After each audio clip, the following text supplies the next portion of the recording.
P.S. I Love You XOXO is brought to you by Squarespace. Squarespace is the easiest way to create a beautiful website, blog, or online store for you and your ideas. Squarespace features an elegant interface, beautiful templates, and incredible 24/7 customer support.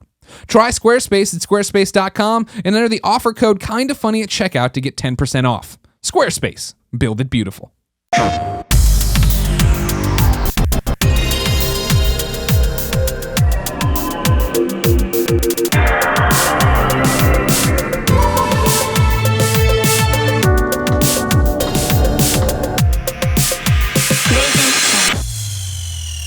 What's up, everybody? Welcome to PS I Love You XOXO Episode 9. I'm one of your hosts, Greg Miller, alongside He Only Does Everything, Colin Moriarty. It's good to be here with you today. It's good to be here with you today, Colin. There it is. The firm grip, the kung fu grip, as they wrote songs about back in the day. Whatever happened to those guys? Well, Bradley Knoll died 19 years ago, I think. Oh, man, I thought it just happened. I missed him. Must have missed that news story. Right, Bradley? That's your always thing with them, that they could. How would they have been remembered if he hadn't died, right? Yeah, I've thought about that a great deal. Because they really only had those. I mean, they had 2 records. Yeah. And they were good. Yeah. I mean, the self-titled album was very, very good. Everyone likes 40 Ounces of Freedom a little bit more. I'm like, I don't know. You're not going to back that No, one? I mean, no, there's no way. There's no way that album's better than the self-titled album. But Sure. I mean, they had other stuff like I think Robin the Hood and stuff like that. But Gotcha. Yeah, I often wonder about that. Like, would anyone care? Yeah. Then the answer is it's probably. Always, same thing with like Nirvana, right? Yeah, like, What would their legacy be if Kurt Cobain was still around making music? Exactly, and what would Foo Fighters have ever happened and all that? Sure, other stuff? that's a great question. We would have never known Dave Grohl. He would have just been the little drummer boy in the back. Nobody would have ever seen. Yeah, or heard it's from interesting. him. I mean, I think the Foo Fighters are a way superior band than Nirvana, but Nirvana is certainly a more important band. So sure, that's not to understate the Foo Fighters' importance to rock music. I should say Nirvana's seminal grunge, Sure. Seattle, Sure. That 89, 90, 91 era. Very cool. What is this podcast about? This podcast is about PlayStation, if you didn't know, ladies and gentlemen. We are kindafunny.com. We are the PlayStation podcast on kindafunny.com. We are the #1 PlayStation podcast in the world. We are the only PlayStation podcast at PSX. Make sure you come to our live podcast recording Saturday, December 5th at 5 p.m. I guess on the 5th, but I'm pretty sure that's right. That sounds right. The Saturday of PSX. It's the 5th. 5 p.m. It's the main stage. Can't miss us. Only PlayStation podcast there. And then, of course, come to our meet and greet that night at Jillian's in conjunction with Just Cause 3, 8 o'clock for that bad boy. That's who we are, and that's what we do here. Every week, every Tuesday, we come to you with all of the PlayStation news you need to know about. 9 a.m. It's a YouTube video on youtube.com/kindafunnygames. It's an MP3 wherever you get your MP3s. We put them up on SoundCloud, and then they proliferate around the world. They just scoot them out. It's like a virus. P.S. Exactly. I love you, XOXO. The virus. It's like a virus. That's a good catchphrase. Before we go any further, Colin, last week's big news, the PSX panel. We've already covered it here with your incisive line of questioning. You're right in there. You had them all. We need to say, I'm nominated for a game award. Jeff Keighley does these game awards every year, right? We do have to say that, I We guess. change it every time. He changes the names a lot. This year, it's still the Game Awards. Okay. If you go to thegameawards.com, I'm nominated over there. It would be a personal favor to me if you voted for me. You can vote by tweeting hashtag TGA Greg Miller, all one word, because that's how hashtag works. Or you go to thegameawards.com, go down to nominees, trending gamer, click on me, and you can vote via your Facebook profile if you like. And remember, you can vote for Greg Miller using hashtag TGA Greg Miller or Greg Miller's ego, hashtag TGA Greg Miller's ego. If you do that doesn't count. Just do the TGA Greg Miller, and we will assume it counts for the ego as well. I don't know. I wouldn't make that assumption. I want this, Colin. I'm not going to lie to you. I know you want it. I hope you get it, but I don't want you to get your hopes up. And I'm not saying because I don't think you deserve to win. I'm saying you're going against PewDiePie. I'm up against PewDiePie and Total Biscuit. And Total Biscuit, and a couple other guys, but those are the big ones. And at any moment, one of them wakes up and realizes they're in this competition, they would say the same thing, and their audience would squash I'm pulling for you. I'm not going to vote for you because I want to vote for PewDiePie, so I'm going to vote hashtag. I thought about that, just voting for Total Biscuit, just putting it out there one day. PewDiePie is what I'm going to vote, but gotcha. No, I hope you do win, but I just don't want you to get your hopes up. My hopes aren't up. Here's the thing. It's been a Cinderella year for us. We start this thing January 5th, 2015. Here we are coming into December, coming in strong. We got our own PlayStation Experience panel. And then, of course, I got this nominee for the Game Awards. It's fantastic. Don't get me wrong. The nomination's enough, but I think it'd be cool to have the trophy back there when we do these shows. It would be. If you're listening to MP3, we record in a room, and behind us is things. I hope you win. Our people can do it. I know. It's going to require a great deal of vote engineering. Yeah. And a lot of hanging chads. A lot of hanging chads. You're going to have. It's a grassroots effort. Yes, this is, I think, how Barack Obama won Iowa in 2008. Sure. And you're going to win this the same way. Internet the same way. I'm not suggesting Obama stole the election in Iowa. I'm saying the grassroots part is what So Obama stole the election from Romney in 2012. But you're not saying like how George W. Bush stole it from Al Gore in Florida. Well, the Supreme Court stole it from Al. And Ralph Nader. Why don't we? Ralph Nader stole the election. This wouldn't even have been a problem had Ralph Nader stayed out. I love the fact that Ralph Nader thought he had a fucking chance at being president with the name Nader. We're never going to have President Nader. Sorry, so? Ralph. You have to understand. Or Ralph either. Remember when Ralph Nader invented the seatbelt? I do remember that. Right after Al Gore invented the internet. Yeah. Politics are funny. Ladies and gentlemen, this is PS I Love You XOXO. Let's begin it with what is and forever will be Roper's Report. Time for some singular possessive news. There are only 9 items on the list. 9 items? I don't know. It's a baker's dozen! Put some good ones on here. Me, I'm a Bradley. I'm hornier than Ron Jeremy.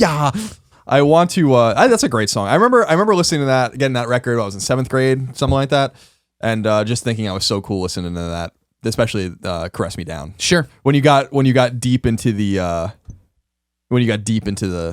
that's a long record. Yeah. You know, the self-titled album. Well, I don't know, but yeah. And you get deep in there because it start. You know, Garden Grove is a fucking great song. You got to work. You know what you got, or right? Yeah. Well, what I got. What I got. And you know, et cetera and so on, and then you get the Santeria and all that stuff. But when you really get deep into that, there's some good songs. Which album is that? That's the self-titled album. Okay, I was gonna say that's a great one. That's the one that came out after and that's the one you think's better. Like, remember Santeria's video where it was like him as a ghost?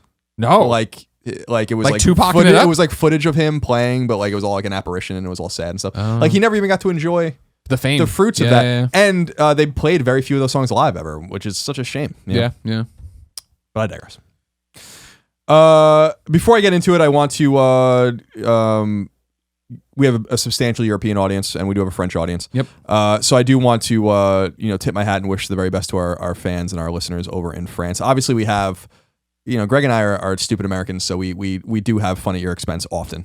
But in all reality, what happened last week was awful, barbaric, and just an absolutely terrible thing. Yep. So we stand in solidarity with our French fans, and obviously France, the United States' oldest ally. And hopefully we can take it to these radical Islamic terrorists at some point. Totally unacceptable what happened. And so our thoughts and prayers are with you.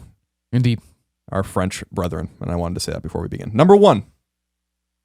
As predicted, Xbox One outsold PlayStation 4 in October in the United States on the back of the release of Halo 5 Guardians, which was the best-selling game at retail for the month. PlayStation 4 games charted at 2 with NBA 2K16, Assassin's Creed Syndicate at 3, Madden NFL 16 at 4, WWE 2K16 at 5, FIFA 16 at 6, Destiny the Taken King at 7, Uncharted, the Nathan Drake Collection at 9, and Rock Band 4 at 10. The PS4 iterations of all games mentioned sold best compared to their competition, except for the Nathan Drake Collection, which is only on PS4, and Rock Band 4, which did better on Xbox One, interestingly. Now, do you think it's not though, right? Because like I requested Xbox version, all my DLCs on Xbox. That's a good point. Yeah, it's interesting. The numbers. So it's worth noting here that things we've talked about in the past. I said that for Microsoft to remain super relevant with Xbox One in the United States, they need to win 2 of 3 months in the fall. So October, November, December. They've already won 1. My suspicion is that they will not win November. So the Fallout 4 should drive some consoles. Tomb Raider should drive some consoles, but Battlefront and Call of Duty are going to drive PS4s, and I just don't see how they're going to compete. But maybe they win December. But nonetheless, this is a good start for them. But from anecdotal evidence that I've read on NeoGAF and other places, the numbers overall for consoles were very soft. It seems like Xbox One barely edged out PS4. Something maybe Xbox One might have sold about 305,000 units in October, which is not very good. No. But November, these PS4 should drive over 1 million. You assume in November, Black Friday, just in the United States. Yeah, Cyber with Black Monday. Friday and all this. Small business and Saturday. the bundles. There was no. Underwater Uncharted was a bundle. Wednesday. Okay, Uncharted was a bundle. That was of some relevance, but I think this Call of Duty and this Battlefront bundle are going to be fucking huge. Everybody loves how the Call of Duty PlayStation looks. So that's really where they're going to win. So ugly, isn't it? The ugliest thing you've ever seen. Ugly. Who the fuck? It's not the ugliest thing I've ever seen. It's the ugliest. I knew Ryan Clements. Oh, okay, that's a good point. But I don't know who was like, yeah, that's a great design. I'm like, ship it. I don't like it. I don't like it at all. But whatever, it doesn't matter. Who cares? Like I always said, my PS4 could be a cardboard box. I really don't give a fuck. Who cares what it looks like? So yeah, it's worth noting. There's other things worth noting. We're gonna get into Fallout 4 sales in a minute. But if we're being honest, if they release a cardboard PS4, that'd be awesome. That would be pretty Come awesome. on, Probably burst into flames, but they'll figure it out. Shoeways on it. But it seems that Tomb Raider. We'll get more into this, but Tomb Raider sales were extremely soft apparently. Not surprising considering when Fallout 4 came out. And speaking of number 2, Fallout 4 has officially sold huge. Bethesda shipped 12 million copies of Fallout 4 on day 1, likely to fulfill demand. If all those copies are sold, which they will be, that accounts for $750 million in revenue. That's a lot of money. It's unclear how many copies were sold to consumers or how quickly Bethesda intends on working through that 12 million before shipping more. It's also unclear how many digital copies sold, though Games Industry International reports numbers from a group called Superdata, which places Fallout 4's digital sales at 1.87 million in 3 days, 1.2 million of which were via PC. Which leaves only about 670,000, if those numbers are accurate, from that time period for Xbox One and PS4. Not a huge surprise. The game is massive. It'd be a pain in the ass to download that. We both have retail copies of the game. And it still has a substantial install. I was going to say, even then, there's a giant install. And that's the big, I think actually might be a question coming up. When you download a game, you're like, I downloaded it, and then you start it, and there's an install on top of that. You're like, motherfucker. It sucks. It's annoying. Fallout 4 takes a very long time to install, but it is a very big game, and also I really like the special videos. Yeah, very, very cool. Honestly, there's a couple in recent right now. Right, we're talking about these installs after you start the game. Fallout does it really well with the special videos, and then I like that Battlefront has a little mini game too. While it's installing, you play as Darth Vader. You just run around killing guys. Cool. Yeah, it gives you a little place to start, something to do. I love the end of the special videos where it's like and then it cuts off. It's like it's so cool. Like it's just they're really well written. Yeah, and super violent and stuff like that. It's very Fallout. So what do you make of these numbers? 12 million copies. People say that these are ship numbers. They are ship numbers, but Bethesda, like any publisher, not dumb. They don't put games out there that they're not going to sell. So we have to assume that number is maybe even already through. Yeah, at this point. I think it's a great number. That's a really, kudos to them, right? The game's awesome. They did a really good job with it. They deserved it, and I'm glad that it's selling so well, or they expected it to sell so well. But again, that's where pre-orders come in and a million other things. So I think they're confident that that's what they're going to move. Yeah, and I think we'll compare it to Call of Duty numbers. Let's do it. I think I might have been a little too bullish on Call of Duty numbers, saying Fallout 4 might beat it, but I think that there's going to be some parity there, as we're going to see in a minute. Before I move on, though, I just want to verify that my numbers are right. So I'm at the Wikipedia for Fallout 3, so we can give some context. Gotcha. For sales. It says from its release in October 2008 through the end of 2008, Fallout 3 shipped 4.7 million copies. So doing pretty well. Shipped in one day almost three times that many copies. Let's see. As of January 2009, 1.14 million units were sold on Xbox 360. 552,000 were sold on PlayStation 3. Electronic Entertainment Design and Research, a marketing firm, estimates that the game has sold 12.4 million copies. I don't know when that date comes from. If I click on the citation, it brings me to Fallout 4 could be bigger than Skyrim. Yeah, so this is recent numbers. So it seems like Fallout 4 might have already outsold Fallout 3. Yeah, I believe that. We'll see. Now, Colin, before we switch gears, I want to go to kindafunny.com/PSQ. That's where you send your questions, just like Pi Block Khan said. He says, I have a Fallout 4/Bethesda questions. My question is simple. He has questions multiple? Yep. Or is that okay? My question is simple. Okay. I've played Fallout 4 for a couple of hours at this point, and I've got to say the performance on PS4 is rough. The frame rate is not up to snuff, visible in Colin's Let's Play. Does Bethesda, before making their next game, need to, quote, fix their fucking engine, end quote, as Colin would say? This idea that the frame rate is fine is a matter of tolerance for people.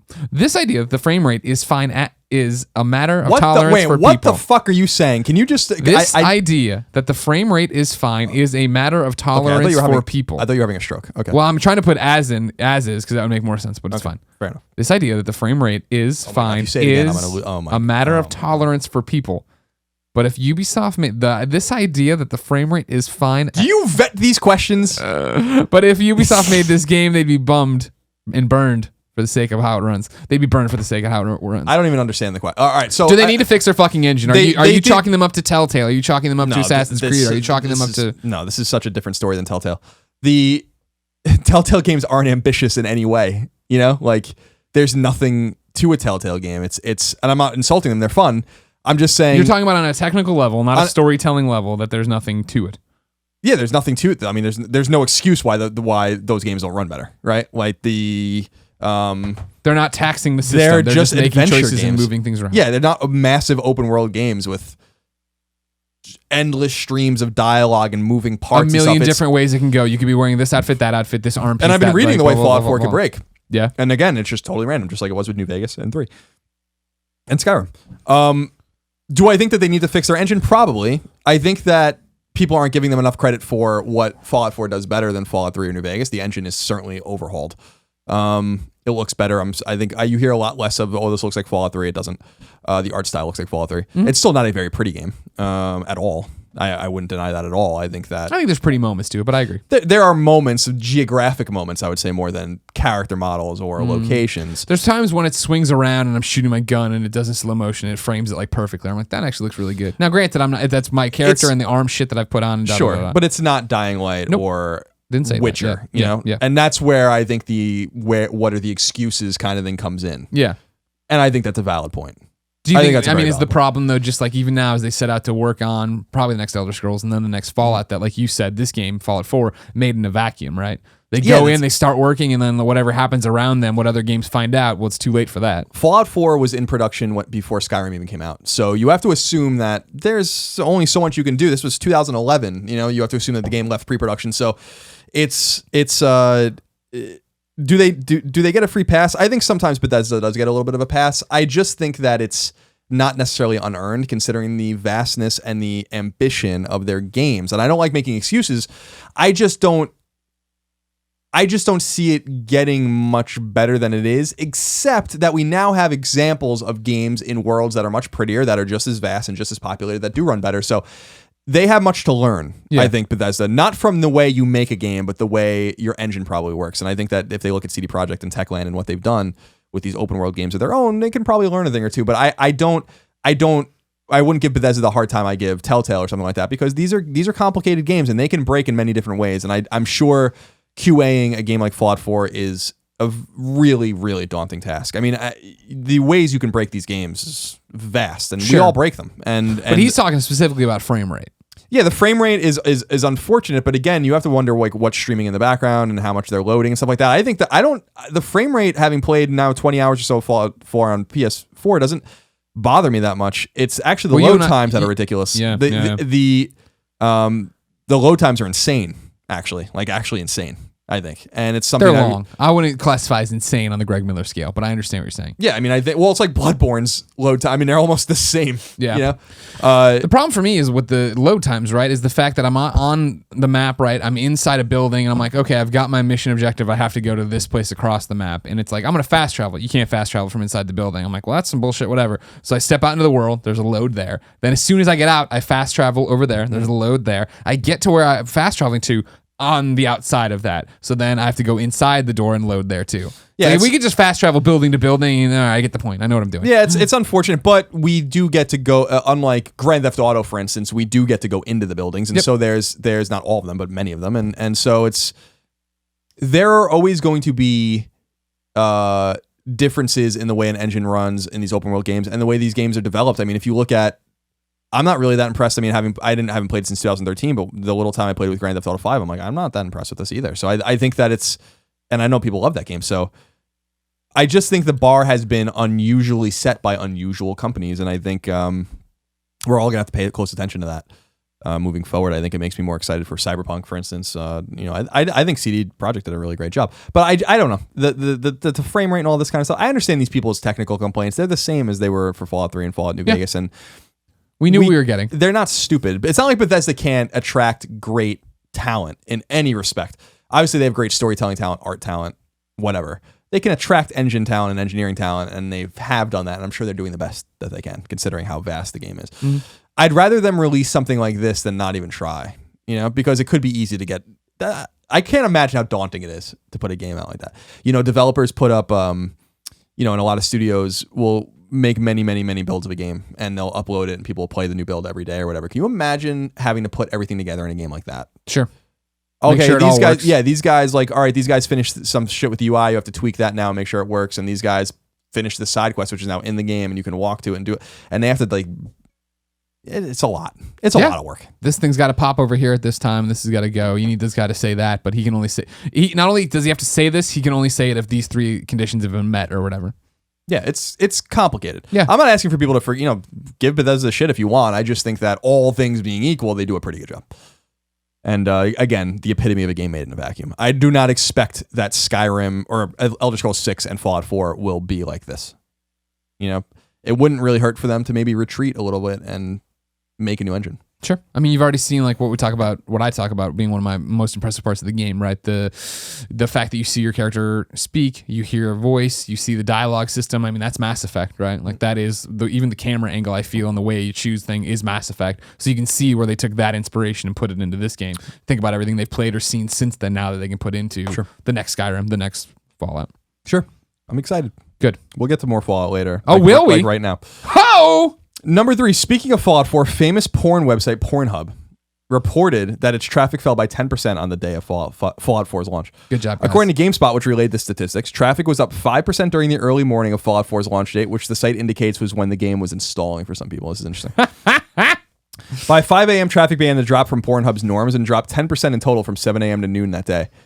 Pornhub noted that, quote, in the afternoon, traffic returned to normal, but after 6 p.m., it dropped again when we assumed the 9 to 5 workers arrived home and fired up their games.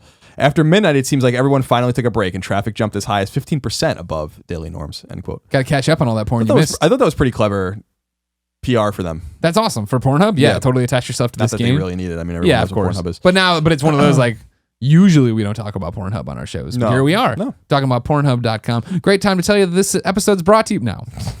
That'd be awesome. That would be awesome.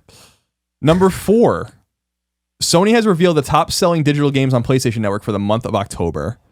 The top 10 best-selling digital games on PS4 for the month were in order: Assassin's Creed Syndicate, Uncharted, the Nathan Drake Collection, NBA 2K16, Destiny, Minecraft Story Mode Episode 1, FIFA 16, Grand Theft Auto 5, Rocket League, Minecraft, and WWE 2K16. So those were the top 10 PS4 games digitally. On PS3, the top 10 best-selling games were in order: Minecraft Story Mode Episode 1, Minecraft, NHL 16, Destiny, Grand Theft Auto 5, MotorStorm Apocalypse. Hell yeah. Catherine, BioShock 2, BioShock, and Dead Island Riptide. Sale. The top 10 best-selling Vita games digitally for the month were in order: Sword Art Online Hollow Fragment, Minecraft Don't Starve. Minecraft Don't Starve Giant Edition, Persona 4 Dancing All Night, Dengenki Bunko Fighting Climax, which I know you're a huge fan of. I love that one. Oregon Trail, Zero Escape, Virtue's Last Reward, Heroes of Loot, which I enjoyed quite a bit, Grim Fandango HD, and The Firefly Diary. And the top 10 best-selling PS1 classics were in order: Mega Man Legends, Grand Theft Auto San Andreas, Resident Evil 2, Resident Evil 3 Nemesis, Siren, Final Fantasy VII, Crash Bandicoot, Grand Theft Auto Vice City, Resident Evil Director's Cut, and Grimoire. Grimoire, what up? Rocket League, Destiny, and Call of Duty dominated the add-on charts. Yeah. That Back to the Future DLC for the Rocket League. Everybody wants a DeLorean. Bet you didn't know that, Colin. A DeLorean? Yeah. Well, I went to say Colin. It's complicated. It's complicated. Well, I think I went to say Kevin, so I stopped. Oh, okay. Because usually 9 times out of 10, I'm yelling at Kevin. Mm-hmm. So I need to make sure his voice, his words, his name are always fresh in my mind. What's next? Or are you surprised?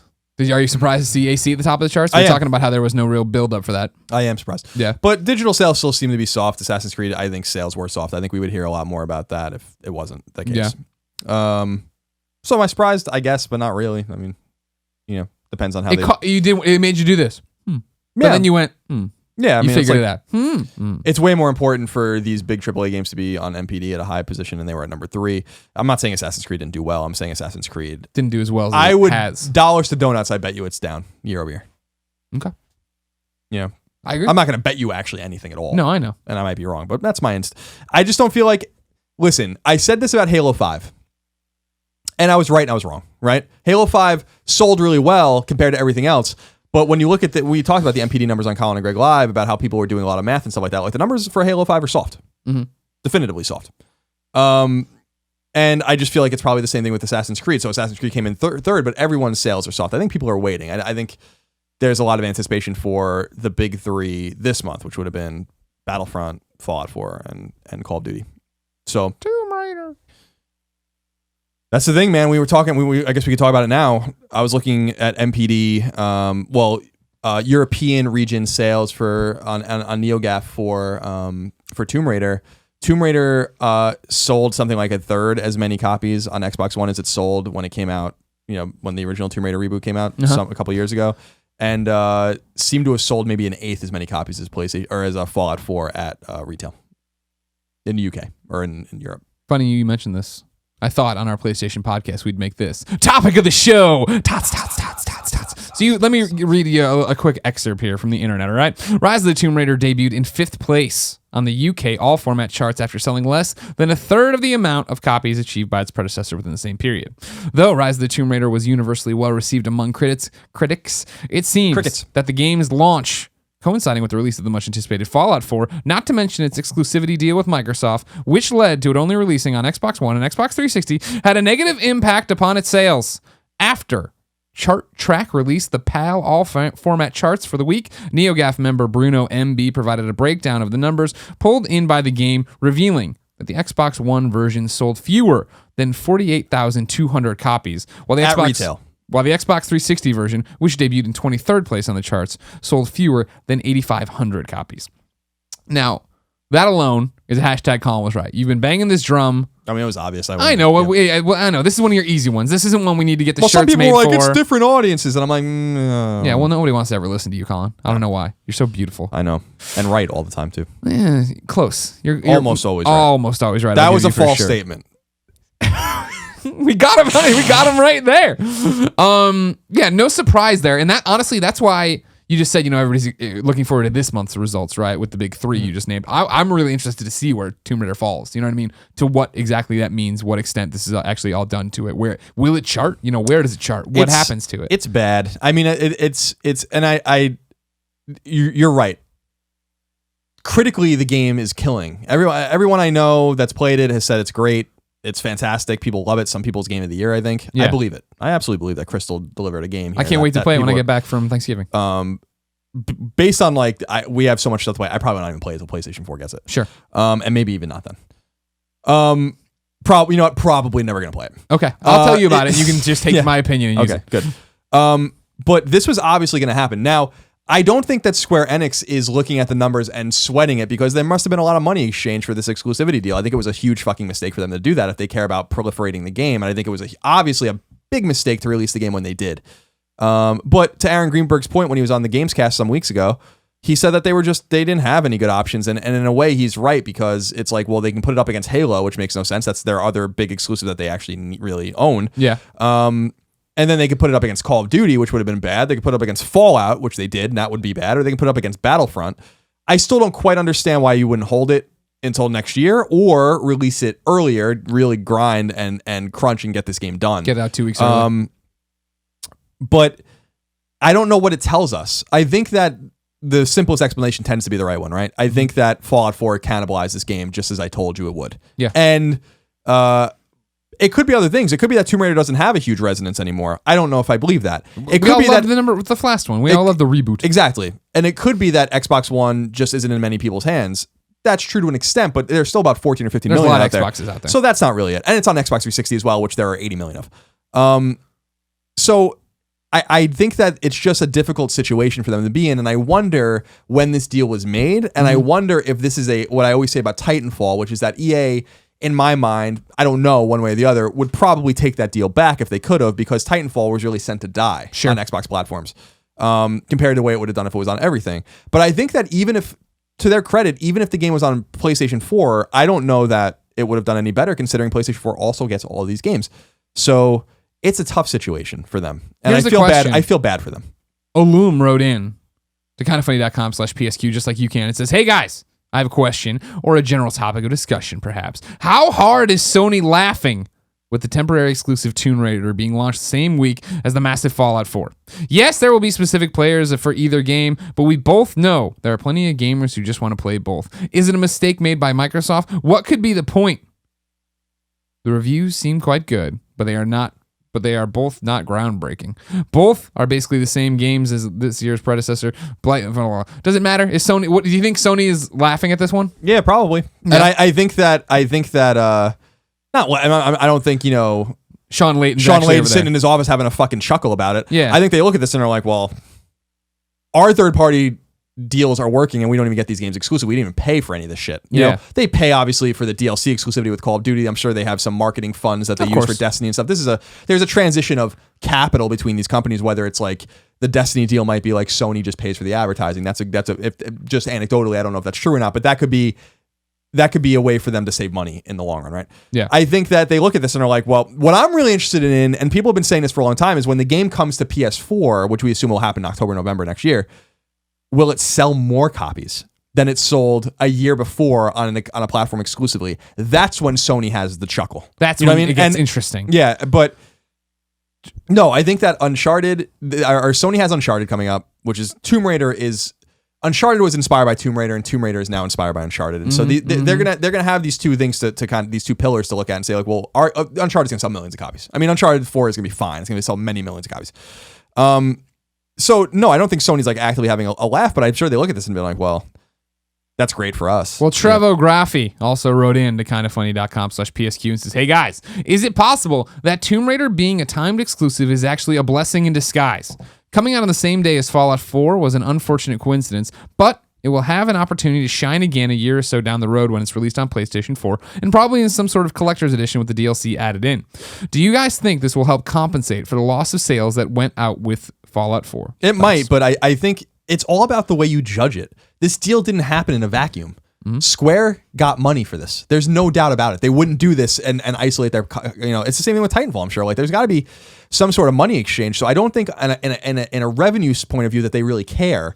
But if they want to have this thing where like we sold X million amount of copies, they're going to be in trouble. Sure. Because I don't.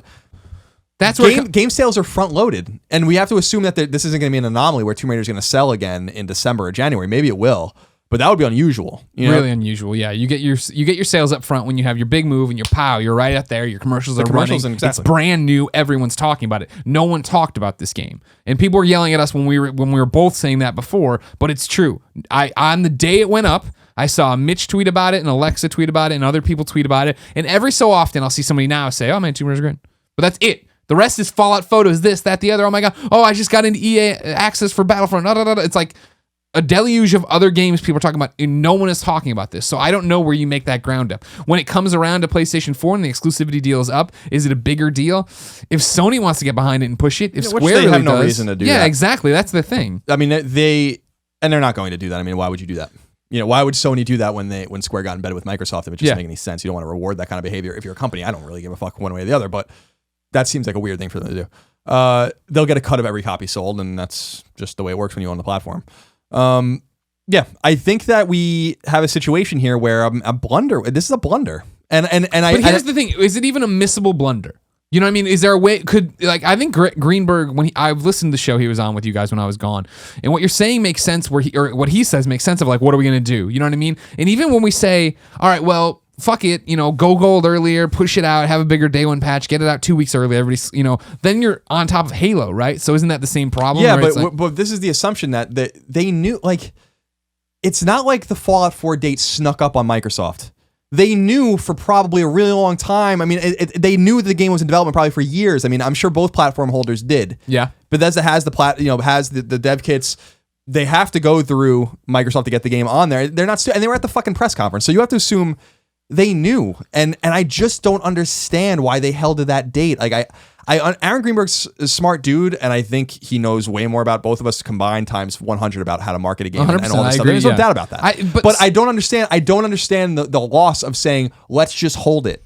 It's done. Let's just hold it. And release it in February. Do you think it's contractually obligated by the way they're going through? Maybe, but who let's say it's contractual, then who does that benefit to hold of the contract? Like, that would be weird too. Yeah. Square was probably like, holy shit, like, what are we going to do? And I'm sure, and the argument can be made, of course, and it was made, and Aaron made the argument very eloquently that, well, where do we go? And we can't go anywhere. But my argument is like, if you can't get the game done earlier, which it makes sense, then you hold it and you release it in February. To his point, he says that can really injure. I think he says it on the podcast or I've read it somewhere else, that can injure a game by holding it and then releasing it in the winter. But it can't be any worse than this. Like, I mean, that's the thing, is like, this is bad. And that's why mum's the word. Like, I haven't heard shit about Tomb Raider sales. like in an official capacity. Microsoft's not touting like how well the bundle sold or anything like that. They're not saying anything. Yeah.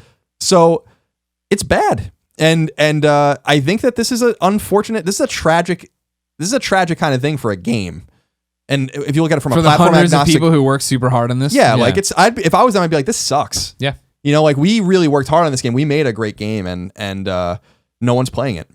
And I'd be really fucking bummed about that if I was them. And I feel bad. I really do feel bad for them. Yeah. I just don't understand how you think that it's a good idea to release it at the same day as Fallout 4. I mean, I told people, I said this for fucking months since E3, and a lot of people believed me and agreed, but some people were like, you're wrong, blah, blah, blah. No, I wasn't. It was so obvious. It was so fucking obvious this was going to happen in this game. Yeah. And I don't think that it can live again. Like, I just... That's not the way it works. That's not the way the market works. Maybe when the game gets sold like $40, $30, people are going to start buying it. Maybe people get it for Christmas. People buy it, but you'll never have that moment. You know what I mean? You have a moment when you release a game. This was the game's moment. And if you're going to say, well, maybe it'll have a moment when it's released coming up on PlayStation 4 as the special edition. Did the definitive edition of Tomb Raider have a moment? No, it did okay on PS4. That game came out, but it wasn't again like, holy shit, everybody, stop what you're doing. This is all anyone's talking about. Yeah, and Sony's not going to market this game by if you assume that Final Fantasy 15 is really going to come out next year, which I don't, but if you assume that it's going to come out in the fall, Square Enix's marketing money is spoken for. So like, what do you do? You know, like it's really an unfortunate situation. It's an unfortunate situation for Microsoft. It's an unfortunate situation for Square Enix, and it's an unfortunate situation for gamers because we are gamers. We as a group of gamers typically move forward and we have to move to the next thing. We're excited about the next thing, and Tomb Raider's just going to lose. Like, it's going to lose. So unless the anomaly is totally broken, I mean, this would be a huge anomaly if Tomb Raider sales were better in November than they were in October, for instance. I mean, that just doesn't happen. Yeah. You know, like, or no, I guess that's wrong. No, better December than they are in November. Yeah, I'm. It's a quagmire, Colin. It is, and I agree that there was no good way around it. Again, we have made a living of talking about things that we don't always understand 100%, or as well. I think we understand things quite well. I think that's why people like the show, but we don't quite understand the minutia and the ins and outs of marketing a game, how much it costs, what's the burn of holding a game. Yeah. What does the evidence show when you do something like that? Does it work out or doesn't it work out? Marketing dollars could already be allotted for Quantum Break and Crackdown and all these kinds of things next year. There's all sorts of shit that you have to think about, and getting in the way of other games. So, you know, we don't quite understand it, and I don't think that it was just. It seems like a blunder, and I think it was a blunder, but I just don't. There might not have been. Every choice might have been a blunder. And that's the thing. If this wasn't an arbitrary choice, I don't think it was them just standing their ground, being like, "No, fuck Fallout. We're a big deal too." I think it was that they were backed into a corner, right? Like, well, what do we? You know, any way you go, something bad happens. This is the way we're gonna go. Yeah, but the people I really feel bad for are Crystal Dynamics. 100%. Number 5 is I'm going to read an article from Kotaku's Jason Schreier, a friend of ours. Instead of distilling it down, I just want to read this article. We read it on Colin and Greg Live today. But people might have seen Jason's piece or just a lot of the news going around after the ISIS attack in Paris. Reporting error leads to speculation that terrorists use PS4s to plan Paris attacks. And I thought instead of distilling it down into a story, you know, rewriting it basically and citing Jason, I thought I'd read the story because this shows you. This is relevant to our audience because it's a PlayStation 4 story, and it's a story that we've all seen in the news over the last few days. But it also goes to show you like how bad journalism's getting in the game industry. And I think Jason did a really nice. And not just the games. No, industry. not just the games industry, but in the industry at large. But games journalists have to take. You know, let's just get into it. Read the article, Colin. Jason writes the following. Last Friday, Islamic State terrorists attacked several locations in Paris, France, killing more than 120 people and injuring hundreds more. Over the weekend, as more information emerged, reporters and analysts began to speculate that the terrorists used an unlikely tool for coordination, the PlayStation 4. As it turns out, that was all based on a reporting mistake. Anyone can log into a PS4 and use Sony's online service, PlayStation Network, to communicate by text or voice with others on the platform. Excuse me. The service is both easy to use and difficult to track, which would presumably make it perfect for people who want to plan criminal activity. There's been no proof, however, that ISIS used PS4s to plot out what happened last week, despite the wave of media reports this weekend. So why have so many people linked the PS4 to last week's attacks? The speculation appears to have started with a rather silly Forbes article titled How Paris ISIS Terrorists May Have Used PlayStation 4 to Discuss and Plan Attacks. The article, which has over 475,000 page views and theorizes that a terrorist could also, quote, spell out an attack plan in Super Mario Maker's coins and share it privately with a friend, end quote, which is Yeah. Similar to when Mike Drucker spelled that fart. Right, exactly. Yeah. Reports that a Belgian official drew links between the PlayStation and the Paris attacks. Forbes originally wrote the following quote. The hunt for those responsible, 8 terrorists were killed Saturday night, but accomplices may still be at large, led to a number of raids in nearby Brussels. Evidence reportedly turned up included at least one PlayStation 4 console. Belgian Federal Home Affairs Minister Jan Jambon said outright that the PS4 is used by ISIS agents to communicate and was selected due to the fact that it's notoriously hard to monitor. Quote, PlayStation 4 is even more difficult to keep track of than WhatsApp, end quote, he said. Jason continues, what Forbes missed was that Jambon actually made those comments on November 10th, 3 days before the Paris attack. Jambon was speaking in broader context of Belgium's security weaknesses, not drawing a connection between the PS4 and last week's terrorism. And as for the PlayStation 4 that Forbes said was found in the raids, turns out that was an error, which they've since edited out. The writer of the Forbes article, Paul Tassi, gave Kotaku the following statement. He said, quote, this was actually a mistake that I've had to edit and correct. I misread the minister's statement because even though he was specifically saying that PS4 was used by ISIS to communicate, there is no public list of evidence list of what was found in the specific recent raids. I've edited the post to reflect that, and it was more meant to be about discussing why or how groups like ISIS can use consoles. It's my fault as I misinterpreted his statement, end quote. The timing of Jambon's statement and some misleading reporting has led to a wave of unfounded speculation that's blown up all across national media from CNN to Fox News. And continues to. All that said, there's plenty of evidence that terrorists have been taking advantage of online video game services. The Edward Snowden leaks in 2013 revealed that NSA kept tabs on games like Second Life and World of Warcraft. In May, an Austrian teenager with ties to ISIS was arrested for allegedly using his PlayStation to store bomb plans. And of course, Jambon's comments can't be dismissed, even if they're not directly connected to last week's terrorism. When we asked Sony for comment on all this, they sent over a mundane statement. It says, quote, PlayStation 4 allows for communication amongst friends and fellow gamers in common with all modern connected devices. We take our responsibilities to protect our users extremely seriously, and we urge our users and partners to report activities that may be offensive, suspicious, or illegal. When we identify or are notified of such conduct, we are committed to taking appropriate actions in conjunction with the appropriate authorities, end quote. Of course, whether or not the Paris attackers use PlayStation 4s to coordinate, the possibility will always be there. Short of strictly monitoring every bit of communication between the PlayStation Network's 65 million active monthly users, there isn't much Sony can do to prevent terrorists from using their service to coordinate attacks. It's a chilling thought. That's the end of the story. Yeah. I wanted to read that because I've been seeing a lot of this, and I'm like, I saw it this morning on whatever Willie Geist show is that he was talking about, and they were quoting this still as Morning fact. Joe probably. Yeah, I feel like he was guest starring on like the Today Show or something. Anyways, that they're still using this as fact. They brought on an FBI analyst that you were talking to him about, like, is this a real thing? He's like, yeah, it is, and it's the hardest thing. But the problem, what raised my hair was when he was talking about the fact of, this is still a thing, and it's really, Silicon Valley not working with us, in that us being the government, you know what I mean, or the Justice Department or whatever, and that they're building these things and then not helping us monitor the people on them. And the people he was talking to were like, that is, and it's like, the way he phrased it, I'm like, I don't really want Silicon Valley to feel like they need to bend over backwards to work for you. Totally complicated issue. I'm not, you know what I mean? I'm not saying it's cut and dry here. But it's like, I don't, like. But we have a responsibility, I think, there's so much churn in games journalism, like a disgusting amount of it. Yeah. That it seems to be more about like getting a story right, like up and citing things that are not even factual and then misreading shit and like propagating stories that aren't true. And one of the things I was thinking about, for better or for worse, is, we know people at Sony very well. What happened? You're like leaning on your phone or whatever. Siri's going off. Oh, it is. Siri. Let's relax. We know like the Sony PR team, all of them. Yeah. And I was just thinking about them this weekend where I'm like, man, I like when I thought that it was actually true at first, I was like, oh man, this is a tough one. Then when I saw that like it's kind of just a statement being made that maybe it's happening, that we don't really know the connections, and people are just kind of talking out of their ass, frankly. And I feel like that Forbes article is talking out of its ass. It's just unfortunate that the drive for clicks and the drive for just taking advantage of the zeitgeist at the time, which unfortunately in this situation is a fucking terrorist attack. It just sucks. You know what I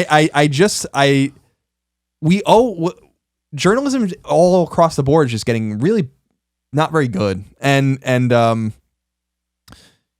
we just owe it more to ourselves and to our audience, I think, to just, whenever I make a mistake, I always go out of my way to correct it. And I think people that make mistakes on these sites correct them as well. But I just get why people are very skeptical recently of the media, right? Like, especially in my party, the Republican Party, it's like, oh, we don't trust the media. Well, I don't really trust the media either. And you see shit like this, and it's just clickbait.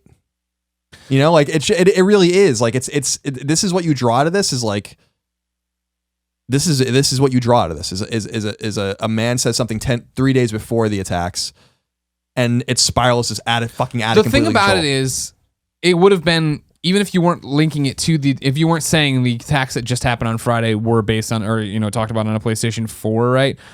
Even with the lens of that these attacks just happened on Friday, and this guy said, like, they do have the dude saying that they believe this is happening, that's good enough. You know what I mean? In terms of what you're trying to do. Exactly. We don't have to spin it into like spin a yarn here about it's, if you don't have journalism is supposed to be about facts. Mm-hmm. You know what I mean? And we've had this conversation on Colin and Greg. We've had this conversation on the Gamescast and on Kind of Fun, or on a Game of Greg show. I think we've had it here. Where are the fucking facts? People are injecting themselves way too much into the news, and they are injecting their opinions way too much into the news, which is fine if it's an editorial. There's a place for editorializing and op-eds and all that kind of stuff. But where are the facts? This is the problem, is that, like, I don't, just generally, it has nothing to do necessarily with games journalism, although it's certainly a culprit. It's like, who do you trust? Who's giving you the facts? That's why when people ask me, I'm like, well, if it's not from the AP or Reuters, I don't even really believe it. Yeah. The problem here is, like, the fact that the Forbes guy made a mistake. You know what I mean? He made a mistake. He didn't get this date. Is it something you would like to have had him caught? Sure, of course, but you think you have something, you ran with it, whatever. The problem now with checking your facts or whatever, right, is everyone's still reporting it. I saw this on the news this morning at my vet's office. Then I came in to Colin and Greg Live, a Twitch morning show, and we're setting the record straight. And it's like, wait, where's the disconnect there? You know what I mean? Why weren't any of these people going through and checking it? But they were doing the same thing of, there's the clickbait, right? There's everybody who's regurgitating the original article without looking at the dates or trying to check anything, right? Trying to do any of their own legwork for it. Yeah, and I'm not hypotheticals are interesting and they're fascinating. I love hypotheticals. Like we talk about them a lot, but we're not journalists. Yeah. And we don't claim to be, I'm certainly not a journalist. Yeah. And you're certainly not a journalist. And I want people to just find those sources you trust and support those sources and stuff like that. But I'm just sick of taking everything with a grain of salt. It's like, I just want to be able to turn on the TV or read a news article and be like, this is the way it is. And if we find out that the ISIS terrorists, for instance, use PlayStation 4 definitively, then report that. That's the news. Yeah. But I don't know. I just wanted to read that out there because the other thing to take away from this is that in the eye of the hurricane of any disaster, horrible, tragedy, don't believe the news you're reading. You know what I mean? Don't immediately jump on this. We were getting ready to watch something last night with dinner and flipped over, and it was CNN reporting on these people fleeing the scene, and that people were running. People were running in Paris. While they were getting ready to do some stand-up interview. And Christine was like, what? And we both were like, oh God, what's happening? And you sit there and you listen to them for 2 seconds. You're like, okay, they don't have any fucking idea this is nothing. We went and watched our show, came back an hour later, you turn off the DVR, it comes back to live TV. Same thing they're talking about, the people are running, and it turns out that it was firecrackers, right? It's the same thing. I always go back. I recently had to do this with a friend of mine who's going to Mizzou right now, right? Mizzou, it was in all sorts of turmoil last week, which is now forgotten because of this, because our cycle, of course, is not to analyze something, act on it, fix things, right? The national story is that here's the next disaster, here's the next disaster, here's the next, you know what I mean? It's sad. All this stuff was going on at Mizzou, right? And he was telling me that, oh my God, we're hearing reports that, the KKK's on campus, that people are walking around with guns, da-da-da-da-da. And I was like, I understand that, and you need to stay safe, and don't get me wrong, don't go out of your way. I'm like, but none of that's happening. And I'm like, I can say that as a guy sitting on his couch in San Francisco, totally away from this. But I can tell you right now, I remember right after 9/11, when I was going to Mizzou, all it was go get your car filled up right now. The gas is going to go up. They're invading this. Well, this is happening. You know what I mean? Like, these things happen, and one person says something that they think they saw, and it becomes news and fact, and that's the thing. And so that's the problem. I mean, that's one of the main problems, right? You're talking about go to people you trust. Yes, that's when you have to turn off the Twitter blinders and actually go to a reporting thing like you're saying with AP. Yeah, like the Associated Press or something. It's just, I don't know. Not the cable news that's trying to fill a 24-hour cycle. Yeah, I'm not trying to pick on anyone specifically or any outlet specifically. It's just, let's just slow the fuck down a little bit and talk about the facts. Yeah. That's all I care about. I'm really not curious about your opinions on, X, Y, and Z if there are no facts to back up what you're saying. Because I'm looking at the article, and the title is How Paris ISIS Terrorists May Have Used PlayStation 4 to Discuss and Plan Attacks, and then it says updated in brackets. And then it says, correction, it has not been confirmed as originally written that a console was found as a result of a specific Belgian terror raid. Minister Yambon was speaking about tactics he knows ISIS to be using generally. Okay, well, that undermines the entire notion of the article. At that point, I don't know if it's so much a correction as it should be a retraction. Yeah, exactly.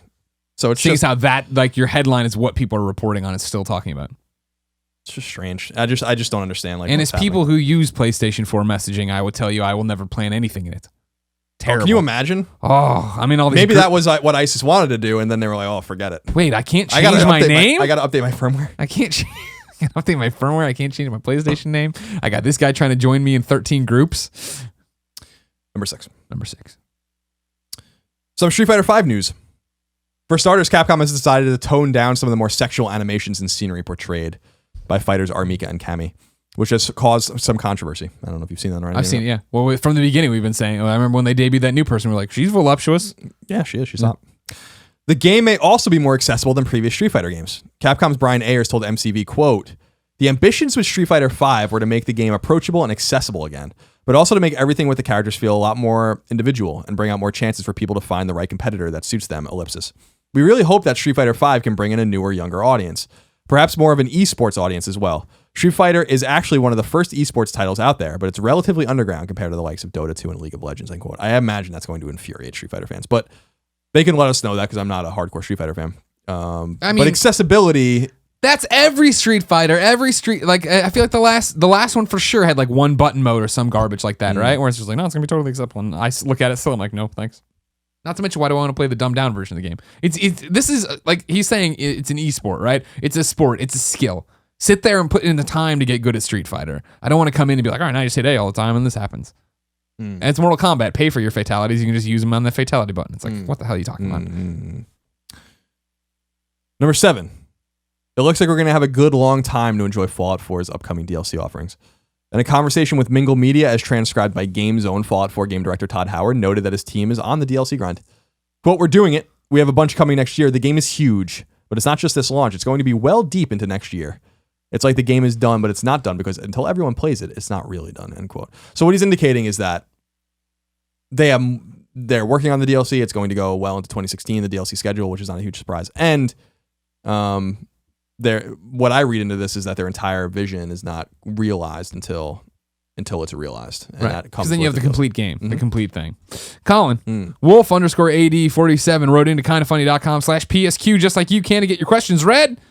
By the time you read this, it would be a week of playing Fallout 4. So my question for you is, so far, what is your most likely to be favorite and or memorable quest in the game? No spoilers. For example, my most memorable and favorite quest in Fallout 3 was helping Moria Brown write the Wasteland Survival Guide. P.S. Oh yeah, I remember that. Yeah. I love Fallout 4. That was an early one. That's an early quest. And you bought mostly Fallout 4. Do you have a quest so far that stood out to you?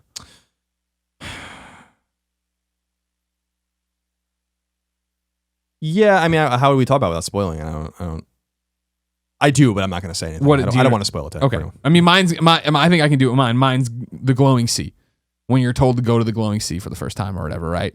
And it's just, for me, it was this epic moment of like, all right, cool. And you get in there and you have to kind of get prepared for it. And you're going in and it just keeps building and building and building. And all this cool shit's happening. All this, it's crazy visuals and all these different things. And it's like, that was like the time playing the game where I was like, one of the first times, I guess, where I'm playing, I'm like, oh, this is fucking awesome. Like, so, you know what I mean? Like, this is a moment I'm going to remember. I was in that moment, like, celebrating what was already happening. Similar to how I felt Fallout 3 was when you left the vault for the first time. When there's that build up and it opens and da-da-da. We always talk about it, or have talked about it on the show. Fallout 4 didn't have that exact same vibe because we'd already seen it. And plus, we've already done it.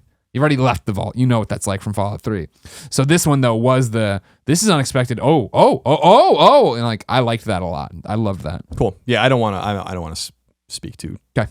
I don't want to. People are sensitive about the spoilers. Double blink for me if it involved Rick.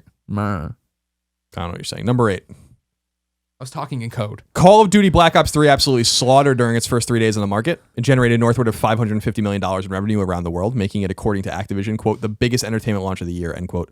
According to GameSpot, however, it's unclear whether the money made is attributed only to software sold or if the PlayStation 4 bundle was also counted. However, the numbers still seem soft by Black Ops and Call of Duty standards, as GameSpot points out that Call of Duty Black Ops 2 made $500 million in only a day in 2012. Nonetheless, Activision states that sales of Black Ops 3 rose significantly, in quotes, over the last two Call of Duty games, 2013's Ghost and 2014's Advanced Warfare. Digital downloads were apparently a big driver this time around. So, Cool. Call of Duty doing, driving along. You enjoyed what you play? I did. I haven't gone back to it yet, but yeah. That's the time of year right now.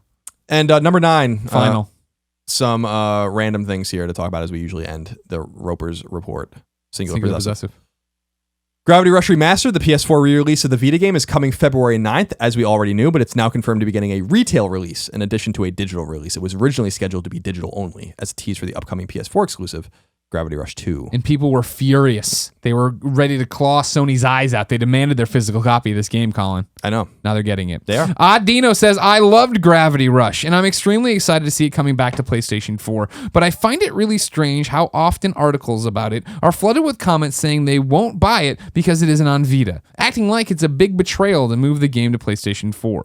But if people really like the game enough to get that passionate about it, shouldn't they want it on the leading platform? As much as I love my Vita, wouldn't releasing it on the handheld be a huge detriment to the development of the series? Thanks, Dino. Yeah, I get both sides of it. I mean, the reason Gravity Rush is relevant at all is because of the people that bought it on Vita. So there is some sort of ownership over the game from the Vita clan that bought it and it supported that game. At the same time, if Sony thought that it was viable on Vita, they probably would have made the sequel on Vita. So, my question is, could it have been on both?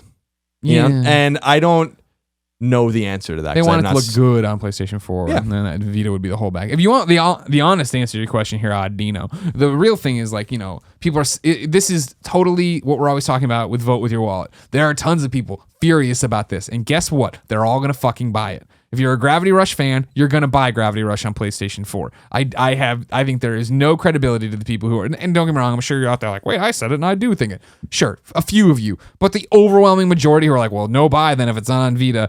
No, you're the hardest of hardcore PlayStation fans and you love this franchise, and by the time it gets here, you'll be excited about it and want to support it. And that's the whole thing that it comes down to. Yeah, if Sony thought they would have moved units and done it, they would have done it. And so even if the hardcore Gravity Rush fan out there right now are like, well, I'm not buying it then, the number of new people who will buy it are going to outpace what it would have sold on Vita, what it probably sold on Vita the first time around. It's a game of economics, and I don't believe the people who are saying they're not going to do it. I've joked around about it on this show that this is this, that, and the other. Whatever, you know what I mean? Like I'm more concerned with the fact the game looks exactly like the original Gravity Rush. I reviewed that. Did you read my review and did you make any of the changes I wanted you to make, or is it literally the same setting and same everything, just up-resed models? Because I don't want that. Yeah, people like the game way more than I did anyway. So yeah, that's the thing. I wasn't into it at all. Yeah. Other stuff from number 9. Number 9. Strategy RPG Ayu Senki The World Conquest will be coming to PlayStation 3 on November 24th. Looks pretty cool. And Ronda Rousey will be the cover athlete on EA's UFC 2, with EA Sports' Brad Hildebrand confirming to ESPN that she will still be on the cover, even though she lost a big fight this weekend to underdog Holly Holm. Apparently she got, kicked in the neck, knocked out. Yeah. So she'll still be on the cover, and that's not a huge surprise. I was reading, I don't know much about MMA, and I know that Ronda Rousey's been in the news or whatever, and she beat the shit out of that other chick, like a few months ago. Yeah. That's how she's been. All of her opponents is beating the shit out of them in 2 seconds. But apparently, I was reading the comments on ESPN. I just went on ESPN like a day or two ago to, I read ESPN, and the comments were quite unkind. Where it seems like people hate her. Like I didn't realize that. I thought that. Rousey? I thought people liked her. People were like hard as hell on Rousey. Like, I can't speak to the ESPN audience. It was despicable. I thought last night or 2 nights ago. No, last night, right, or whatever. No, the night of the fight, Saturday. I'm on there, right, and literally. I like Ronda Rousey fine. You know what I mean? I enjoy her fights. I enjoy she's a Pokemon fan. She likes video games. She's entertaining. She's every like movie I've seen her in. I'm like, all right, cool, you're whatever. I follow her on Instagram. I'm like, I like what you're doing here, lady. And the fever pitch that is built with every one of her wins and people tweeting about her and doing all this stuff, all washed away in one night. And everyone was like celebrating this like crazy thing. Not that like they hated her, but like, I can't believe that she went down there like using like the Friday gifts and you got knocked the fuck out and all that stuff. And it's just like, what you all liked her so much a second ago. Like, what I mean, like you want to talk about fair weather, you know what I mean? And like this is what I was talking about with Nick today, where I was like, did you watch the fight? He's like, no, but he's like fighting fans are already fair weather because there's the hardcore fighting people who understand it, and then there's everybody who gets excited about one person, and when they get excited about one person, they think that person can't lose, and then they go out there and get kicked in the neck like 7 seconds into the match or whatever. And it was just like, but damn, like it was like all of a sudden just work. Everybody was like making jokes at her expense. I couldn't believe the harshness of the comments I was reading about her. Just generally that like she's unlikable. People think she's unlikable and she's cocky and all these kinds of things. And It seemed like the way she was fighting this particular person wasn't a very smart way to fight her. Yeah. That, like, she had a plan and she stuck with it, and she probably should have, not stuck with it. But everyone lose. Well, not everyone, I guess, but people lose. Not everyone. Not every fighter loses. I've never lost. But she'll be back. Yeah. She's 12-1 or something. I mean, that's pretty good. Yeah, I hope she comes back and has her whole. That'll be the funny thing, though. She'll come back and she'll win again. Everybody will be back like, I never doubted you, Ronda. Dana White was talking about how he wants them to wants a rematch. Yeah, I'm sure Dana White does. Yeah, that's the whole thing. Is like UFC, like it's because like after the last fight, the fight before this fight, there was all the articles of like UFC's fucked. Like they're doing great right now. Everybody loves her though, and she's unbeatable. You know what I mean? Like there's no one that can compete with her, and how are they going to deal with that? And da da da da. And like UFC's just happy, I'm sure, to have people talking about UFC in this volume, right? And have her on. She was on Jimmy Kimmel and Jimmy Fallon, all that jazz. Have this like celebrity star that they have who's in movies and doing all this crossover stuff and getting the sport out there to different people. And so I'm sure that Dana White wants her hungry and ready to go. And like that's the thing is like that'll be a super interesting fight because now she's gonna be like, oh fuck, well my plan didn't work, so I have to rebuild it. There was I saw some people saying some absurd shit though too about all the conjecture that like it was so ridiculous, but people were saying like she could take Floyd Mayweather and stuff like that, and I'm like, everyone needs to relax, a little bit. That was before this fight there was a lot, and she was the first I think to say like, no, that wouldn't really work out. Yeah, I don't think so. That said, she could walk into this room and fucking murder me and you in 1 second. And that's with us having weapons. We have chains and I'll be clawing up this fucking wall trying to get out of here. Climb the castle, Colin. That's it for the news. Oh, is it? It is. Well, Colin, I'll tell you what. I'm not that excited about that UFC game. But maybe by the time it gets here, I will be. If I wanted to know what was in mom and grop shops right now, where would I go? The upcoming list of PlayStation 4 and PlayStation Vita software by the Kind of Funny co-founders. Some interesting things here. Starting with Arcade Archives Shanghai 3. This is the one I've been waiting for. PS4 digitally. In the sequel to the legendary Mahjong tile matching puzzle game, players pick from an assortment of Zodiac-themed tile patterns such as dragon, tiger, etc. Yes. The object is to clear all of the tiles from the screen by matching them in pairs. So it's Mahjong. Yeah, so thank you for explaining the rules of Mahjong. Borderlands Triple Pack comes to PS3 retail. Shoot and loot as you explore the mayhem-filled world of Borderlands across all 3 critically acclaimed games. Experience the award-winning FPS RPG series, including the mayhem of Borderlands, Handsome Jack's rise to power in Borderlands the pre-sequel, and his reign as maniacal Hyperion CEO in Borderlands 2. The Crew Wild Run Edition comes to PS4 digitally and at retail. Get the Crew open world driving MMO and the Crew Wild Run expansion in one. Ride recklessly across the entire US map.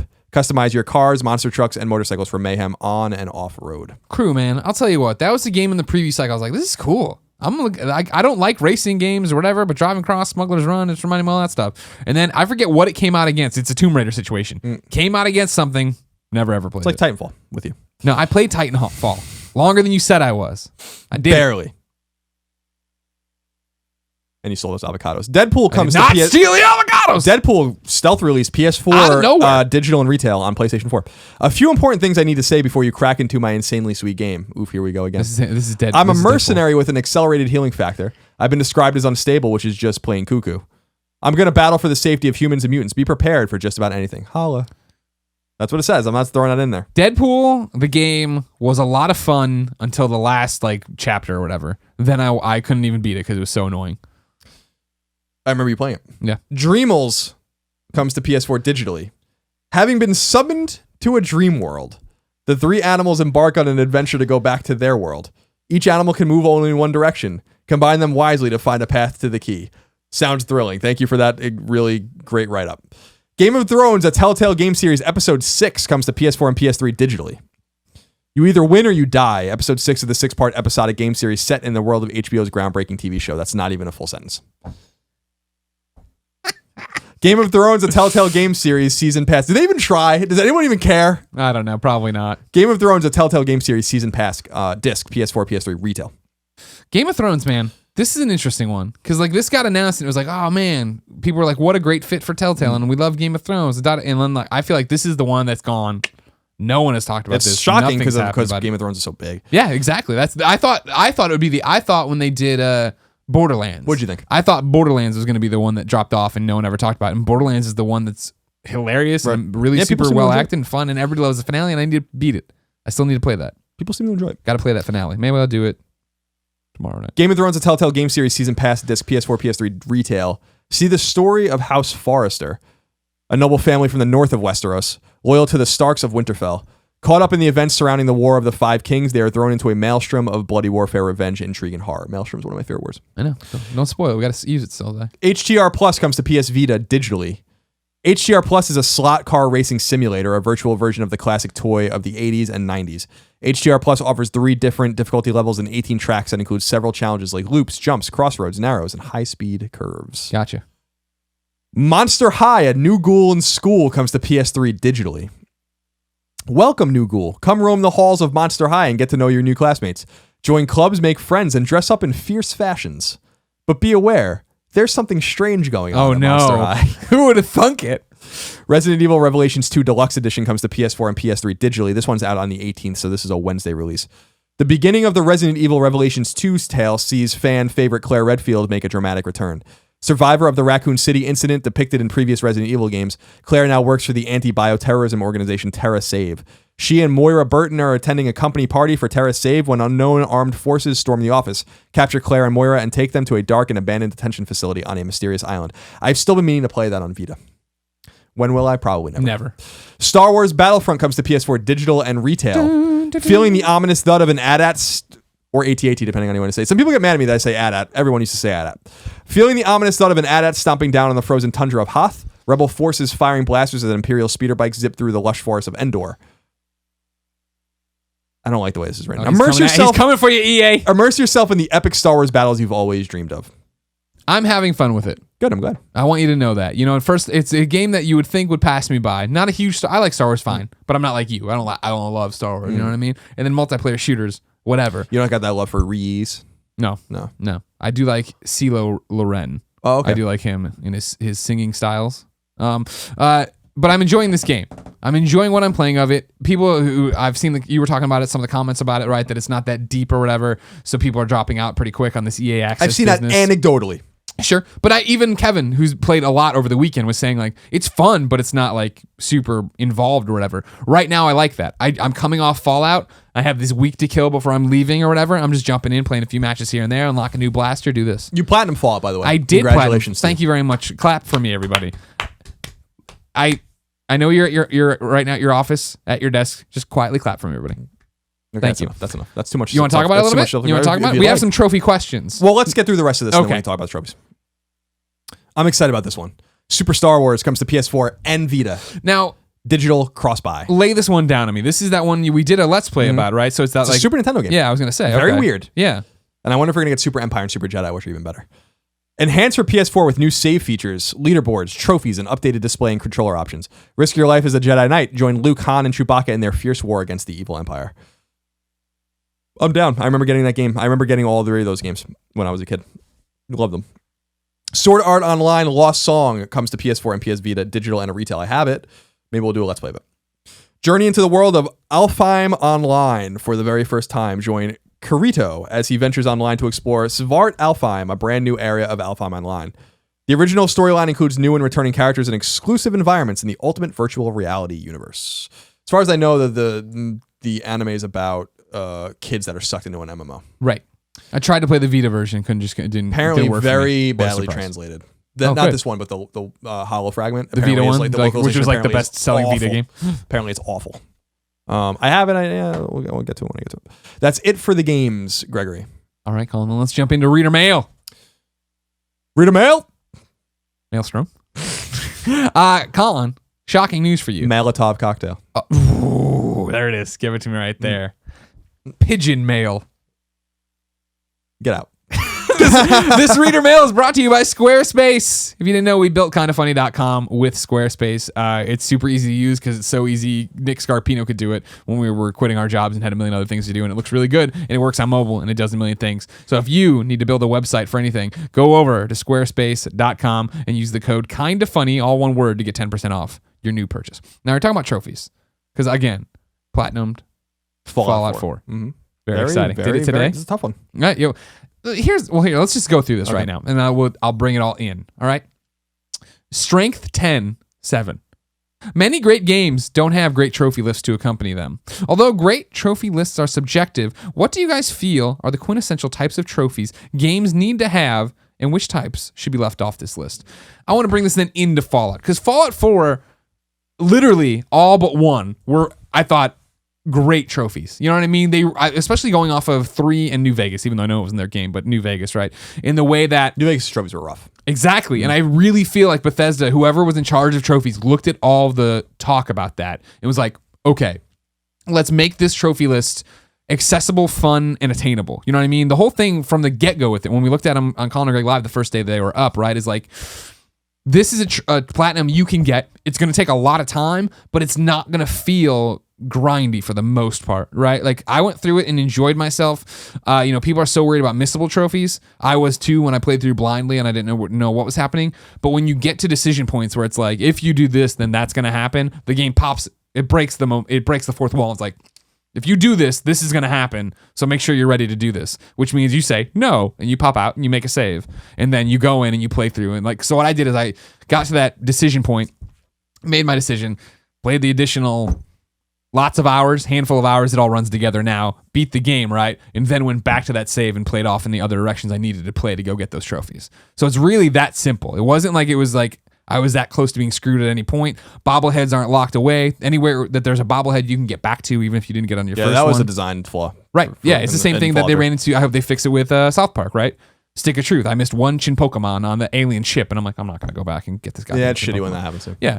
So that's great. Most of the things are, get to level 50, get 50 hacks, get 50 locks, do all this stuff. Like, again, that's stuff that's like not going to just like come over like immediately to you. You have to work at it, but I enjoyed working at all that. I loved Fallout 4. You know what I mean? It is my favorite Fallout games. I enjoyed just playing through it and doing everything. Bobbleheads, sure. I went off the maps. Find the big creatures. I went to YouTube videos. What up? Shout out to youtube.com/PS4 Trophies, by the way. Yeah, he listens to this show. Oh, I know. Brian's a big fan. No, he always wants to collaborate with us. And I'm always like, yeah. And then we get busy and it never happens. Yeah, I mean, maybe when he comes to San Francisco, we can have him over. Yeah, he's coming to PSX. Yeah, so we should try to figure that out. Yeah, no, he does great work and his trophies were great. The one that I was furious at yesterday was Benevolent Leader, which is get a large settlement to 100% happiness. And I really feel that the reason I'm furious at it is, number one, I think the settlement stuff in the game, never something I wanted to do. Happy people like Christine are having so much fun. I go on Reddit all the time and go to the Fallout Reddit. Happy to see the crazy shit people are building.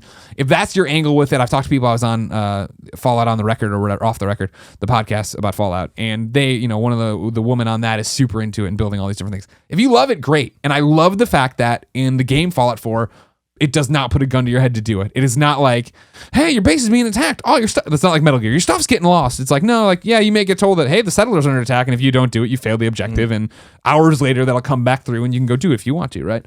But getting to the end and going in, and I'm like, all right, let's do this. And it's like, I started watching videos. In Brian's video on PS4 Trophies, right, is literally like, this is the longest trophy. It's going to take you forever. And like, it's one of those where it's like, I don't even really know. Yeah. I really feel like right now, this is for the first time in a long time, I guess, because everything's so explained out in guides and wikis, right?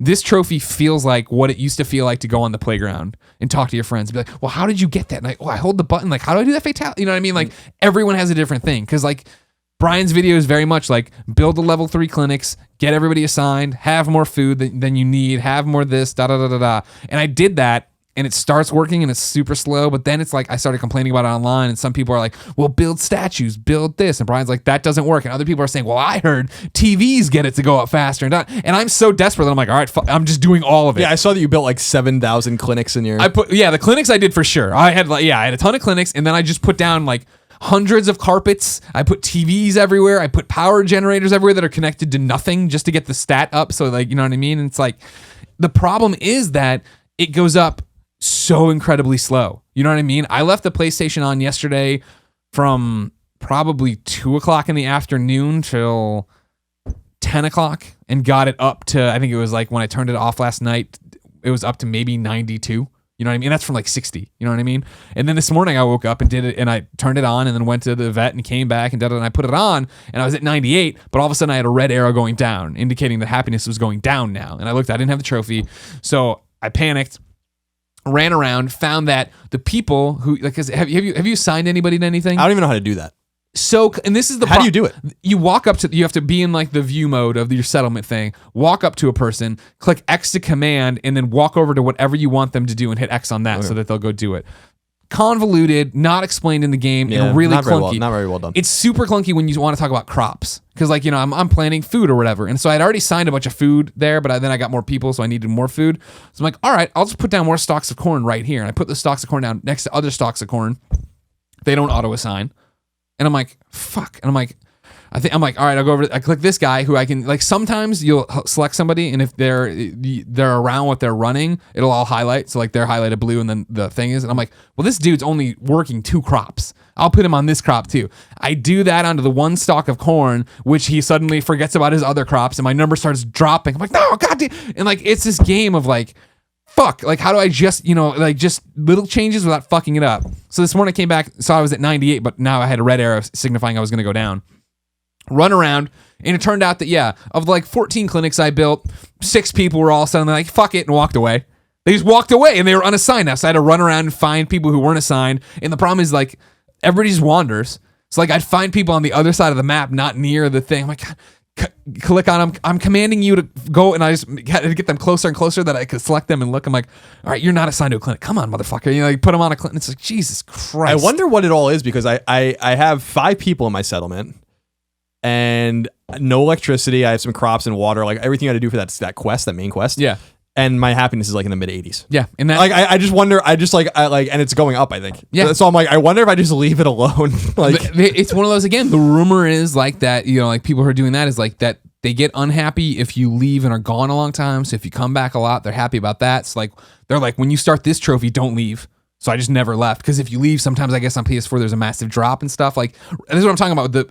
I don't know if that's 100% true. I don't know if anything, you know what I mean? Like, go watch the youtube.com/PS4 trophy video. That trophies, that worked for me. You know what I mean? That video worked for me from Brian. But I did do everything else too, just in case. You know what I mean? That was my thing of like, well, fuck it. Even if the TVs don't help and the carpets that I'm just piling up in the street don't help, I don't care. I kept making paintings and hanging them on the outside of houses, just like spamming them to the point where there's a meter up on the top that says size, which I thought signified how large your settlement was. But it's like a Little Big Planet, where what it really meant is this is how much you can build. So when I maxed it out, putting fucking paintings on the wall and carpets on the ground, it was like, you can't build anymore. I was like, oh, fuck. And then I go back and delete carpets, and I'm putting down generators to get, it's just like, it's interesting. It's a pain in the ass is what it is. Yeah, but like, they'll probably fix it. I think they will totally tweak that system under the hood eventually. So if you're not going for it yet, I bet by the time you do, it'll be better. They probably in focus testing and QA didn't get that feedback. Right. But back to Strengthen's comment here. Strengthen. I like that. He's talking about what is a great trophy list. What are the quintessential types of trophies the game need, and what should they avoid? Like I said, I think for the most part, benevolent leader aside, Fallouts is a really great example of a really great way to do it. We want you to play all this stuff and have fun and go through. And like, even when I finished the game at level 46, 7, I'll say, or whatever, right? And then it was like, okay, now there's still a boatload of quests and bounties and shit to go do. It's not like, well, fuck, where am I going to get these XP? You know what I mean? I'm still getting XP, and I was still having fun and still collecting and finding things. It was great. You know what I mean? I like a trophy list that that lets me have the game on its terms and have fun with the game that way, right? Like, that's a great look at a trophy list, I think. Comparatively, that's not terrible, but not one I enjoy a lot, is the Uncharted of like, cool, you finished the game, now go kill 25 enemies with this gun you never liked. It's like, what was weird about the Uncharted trophies on PS4 is that they made them worse. And that was like so weird to me. It was like, oh, you used to have to kill 10 guys in a row or 5 guys in a row with brutal combos. Now you kill 10. Or like you have to kill 70 or like 10 guys with the hangman grenade grenade. Now you kill 20. And I'm like, why would you do that? Right. Like, did you really get feedback that these trophies were fun? I think the BioShock has a really good list, I think. I like lists that give you have to continue to give people a carrot at the end of the stick. I don't like trophies or games. Uncharted is a good example where it's like there aren't trophies at the end of the chapters. I think Last of Us's trophies were fucking awful. Shockingly bad. Yeah. I can't believe that they did the trophies like that. It's so bad. Like the Last of Us trophies are so fucking bad. You finish that game and you're like, I don't even, and this is such a shitty way of putting it, right? But stick with me, right? Is that I finished that game and I'm like, oh, what an amazing experience. Yada, yada, yada. We talked about how great The Last of Us is. But I'm like, oh, I didn't really get rewarded on the trophy front. And you know what I mean? No, not and it's at all. like, that doesn't take away from it. But for me, you know, like I loved Fallout 4, right? And so I wanted to platinum Fallout 4 because of that. I love Lego Dimensions. I wanted to platinum. I loved Metal Gear, right? And that platinum on Extra Life broke me, but I still want to do it as a way of not paying homage or whatever, but it's like, hey, I put in all this work into your game because I like it so much. But Last of Us trophy, I looked at, I was like, fuck this, never. No. I mean, clearly it doesn't matter to the quality of the game. I gave the game a 10. Yeah. But, no, exactly. Yeah, I know, but you don't understand. But I agree. I was like, I felt so unrewarded on the trophy front. Not that that's very important, but I just think Naughty Dog should know better. And I'm really interested to see what Uncharted 4's trophies are going to be, because I cannot imagine for 1 second that the Last of Us trophies were well received, or they did not get feedback from people that these trophies fucking suck. And you can't do trophies like this. I think you're going to get Uncharted 3, 2, and 1's trophies. Treasures and random kills and stuff like that. They should put a bronze trophy at the end of every chapter. There's nothing wrong with that. They're progression trophies. Yeah. It's always a nice way of seeing how much more of a game you've left. Yeah, especially if they're hidden or whatever, kind of but stuff. you see it. Yeah, I do too. Or it doesn't have to be chapter related. It could be like, oh, this happened in the game or whatever. Right, reunited or whatever. I think Infamous's trophies were really good. Yeah. Infamous 1, 2, and Second Sons, and First Light. So there are good examples. I like progression trophies. I like collectible trophies a lot. Yeah. The thing that makes me nervous about collectible trophies is when they're broken. That was one of the major things that happened in Techland games. Funny you Dying Light's trophies were broken even so. Sanparga writes in and says, hey guys, I was wondering if you ever run into a bug trophy that really bothered you. I normally don't care about trophies in general, but I decided to go for the platinum in the Uncharted collection. I got all 100 treasures and the strange relic in Uncharted 2 with their corresponding trophies. But the one for getting both treasure and relic refuses to pop. I tried everything with no luck, and it really pisses me off. It's also the second time this happened. Happened with Witcher 3 too. After I had done everything, one lousy trophy decided just not to pop.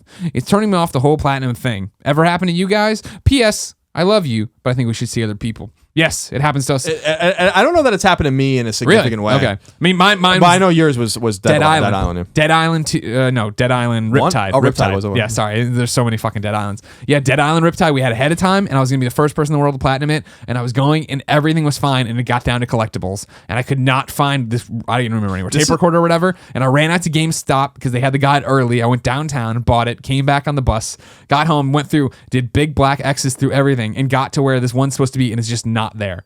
And it's one of those like, I'd be are you furious. fucking kidding me? This is a Techland problem. They do this in every one of their games. And I'm always curious how trophies are QA'd. Mm-hmm. Like, does Sony QA the trophies? You know, like, do they have someone in the studio or like someone at Sony that's like, or people at Sony that are like, you're going to platinum this? You know? Yeah, like, I doubt it. They have, like, you have to be able to QA them in some respect. But you'd imagine that it's done on the developer side. But how hard could it possibly be to make the trophies correct? And like, what's wrong with Techland that this keeps happening to their games? Like, this happened in Dying Light as well. And I haven't gotten the platinum in Dying Light, obviously. I haven't even beaten the game yet. But there's some, they fixed it. They have like their whole patch update or whatever. But it even says in the thing, like, well, like people online are like, well, if you started getting these things before the patch, like you have to start again. Mm-hmm. And I'm like, that's so fucking stupid, dude. Yeah, it sucks. At some point, if the trophy's broken, you should just put a patch in and be like a little selector on an option. Be like, if you select this, you'll just get the trophy. Yeah, I agree. Because like it's fucking broken. You know, to the first question from Strength 10-7, right? He was like, what are ones you hate? I hate online trophies. To the thing we're talking about right now, the people who did it really, really well, Uncharted. Yeah, they did do it well. We're going to give you two bronzes for each, or one bronze for each mode, which is basically jump in and play a match, right? Then the DLC is going to come and give you a boatload of DLC multiplayer trophies. That don't count towards the platinum. Brilliant fucking move. When you put it in there and it's like, even Last of Us, you know what I mean? If you like the multiplayer, great. But I mean, the multiplayer I have those trophies, and that's a. Oh, that noise is awful. You don't like that? It's not me swallowing it though. That's even. You swallowing the water is even worse. Man, you're really testing my fucking patience today. Yeah, I have the funny thing is I have the hardest. You have the hardest trophies in Last of Us. I played the Last of Us for like 50 hours online, and those trophies are fucking hard. The gold trophies for beating it on both for Fireflies and whatever the Survivors, whatever the fuck it was. Yeah, I think there is an art to trophies. Yeah. And I understand it's not important to a lot of people. I think that people that it's not important to overestimate how many of them there are. I think that a lot of hardcore people that listen to this podcast, hardcore PlayStation audience, they do care. Yeah. Even if they don't want to get the platinums, there are people that care about trophies that don't care about platinums. Like, they don't care. They always look at the trophies, though. They don't even go out of their way to get any of them. So it does matter. No, I agree 100%. And it's just not that fucking hard. That's the thing is, like, it's not that hard. Like, show me your game and I'll tell you exactly what to do. That's why we don't give it away yet. We always talk about when we leave this world behind. There's life behind. this life. I don't want to leave work. this world behind. I'm not quite ready for that yet. We're going to start a trophy consulting business, which I think is for a lot of questions. Colin, we talked a lot about journalism getting it right. I meant to start with this one, but we got it wrong last week. So we need to go through this. We have a correction. Sure. From Light Fret. Okay. Greg and Colin. Thanks for the great podcasts every week. I really enjoy them. One remark.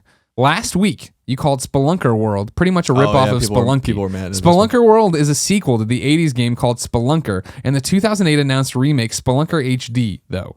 Just wanted to clear that up. Yeah, Spelunky is actually inspired by this game. I got it wrong the other way, and then we were just like, made a funny joke. And I didn't say one way or the other, but I wouldn't have known that. But you didn't correct me, so there you go. I didn't know. One tweet I got about it was, sorry for the error, of course. We're always going to make errors. We have no stat boy. We don't have a stat boy.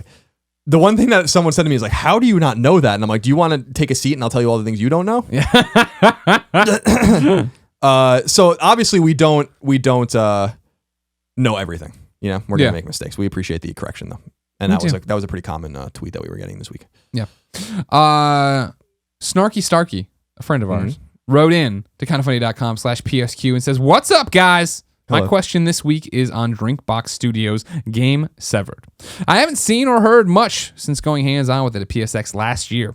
I know it's confirmed to be there again this year, so my question is this. With the waning Vita support, what are the chances that Sony is pushing them to make the game multi-platform, using the DualShock 4's touchpad as an analog to the Vita's touchscreen, or even optimizing it as a PlayStation VR game? I know you're friends with them, so you might have insight that says I'm completely off the mark, but I thought I'd present it to you as food for thought." As far as I know, that's not even remotely the case. I had dinner with them at PAX East, and we talked about the game, and I'll leave that conversation to our ears, but the game, they're working on it, and it's coming. It's going to come out, and it's a Vita game. I've not heard anything from them. I mean, they don't tell me everything they do, but of course, they do trust us, and they do know us, and they listen to the show, I think. What up, Chris? And everybody else, fuck off. The game's not coming to PS4. I don't think that's the reason. I think that they're working on the game, and I think they have the luxury, unlike that they used to have, to make it right. Yeah. And I want to reiterate that you should reward them. You know, and I'm not saying that because they're our friends. Drinkbox Studios has been one of the great Vita supporters of all time, and you want to. Maybe Severed's going to be bad, and maybe you don't want to do that. But I hope that I wait for a review. But if it's great, and you're the ones who are like going to boycott Gravity Rush, then this is what you need to do is jump out and get this. And so what if first person dungeon crawling isn't your thing, right? Then that's what you need to get into. You don't see many studios dedicating a lot of resources to Vita exclusives anymore, and it will be probably on iOS eventually or something like that too. But they've made their careers recently on Vita, and they deserve credit for that because there's not a lot of people that are doing that anymore, and they're going to do that in 2016. You know? Yeah. So good for them. I'm proud of them. Speaking of PlayStation Vita, Greg Way, GB Lopez writes into kindoffunny.com/PSQ just like you can. This is greetings, Colin and Greg. Hello. I remember Colin talking about how excited he was for Hotline Miami 2 on the PlayStation Vita. However, I don't remember him giving his thoughts on the game. Personally, I absolutely love it. It's longer, more challenging, the soundtrack is still fantastic, and I love the new character abilities, particularly the dual wielding. What are your thoughts? Thanks, guys. P.S. I only like you as a friend. I think I got through about half of it. I really liked it. The other things came out and I didn't get a chance. You know, there's always something in the fucking way. Yeah. But I really liked it. It was more Hotline Miami. I really think that's you and I were on the special. same page in terms of being super stoked for that. I had loved playing Hotline Miami 1 on my PlayStation Vita. Getting Hotline Miami 2 I was into. My problem with Hotline Miami 2 was I felt that it got away from the close corridor stuff. When it started really using big maps, which sounds great, but when you're on any screen and the way you had to pull it around, I'd walk into a room and immediately get killed. You're like, fuck. And I understand, well, Greg sucks at games, and like, you have to learn to play that way. And it's like, sure, but what I loved about Hotline Miami 1 was moving into a close corridor, moving into a tight room, and then making my choice, not going in and getting shot and then be like, all right, so there's a guy over there. So now, even though I can't pull the screen that far, I'll cut right. You know what I mean? Right. Like, trial and error wasn't... It was the way you played Hotline Miami 1, but it wasn't the way you played it in Hotline Miami 2. Hotline Miami 1, the trial and error was, I've gone into this room, there's a guy coming, I want to pop out and he killed me, but I knew I had a chance to kill him. Whereas this, it felt like they had the upper hand a lot. Yeah, it seemed a little bit bigger. Yeah. But still, I like it. I mean, I like the story's fucking weird, and then the music is ambient. Yeah, I think it's a good game from what I played. From what you played. OZMTB14 wrote into kindoffunny.com/PSQ just like you can. It says, hey guys. Hey. Why do we have such an obsession with trophies? He already heard the first part of the podcast, wrote this in, beamed it to my iPad. I love them just as much as you guys, but why? Sony doesn't reward us with getting platinum trophies. Example themes, PlayStation Store money. They are going to do that with Bloodborne, by the way. What are they giving you? I think they're giving you a theme that only platinum trophy guys get, or trophy. And they also do send out emails all the time of like being in the being top 1% or whatever. I rarely go back and admire my old trophies, and no one outside of our ecosystem cares or even knows what they are. Can you envision a future where PlayStation gives us rewards for our plats? Or does Sony feel like we don't care, so why should they? Thanks, John from Tennessee. P.S. I love you. No, really, I do. No, I think that they do care. I think that their trophies are important, and I think Sony knows that. That's why they talk about them all the time. Yeah. But I think their risk they're running is that having a reward program for platinums means that you'll go farm platinums. That you can go on PS3 especially and get fucking a bunch of easy platinums. So I don't think the numeric there's not a numeric solution. It's like 100 platinums you get this because people will just farm it and it's not fair. I do like their solution with Bloodborne, which was to say like we're going to give you a theme for getting a platinum of Bloodborne. Yeah, I wish they did more of that. Yeah, and so I think it's appropriate for them to do that, and I suspect that they'll do more of that. I think there is also a possibility. Remember what kept trophies off of the PSP was piracy. So what if one day the trophies get hacked, and people do hack trophies still, and they do cheat, and if you go on the leaderboards and PSN profiles or whatever, you can see like there's a list for cheaters and a list without cheaters. Like, there's clearly a way to cheat still to get trophies. Nice. So how do you deal with that? And how is that fair? So I think it's more complicated than you're letting on. It would be nice to have some more direct rewards, but I don't think it's as simple as flipping a switch. I think that there are unintended consequences to doing that. My thing is, like, why do we drive ourselves for trophies and stuff? And his comment here of no one outside our ecosystem cares or even knows what they are.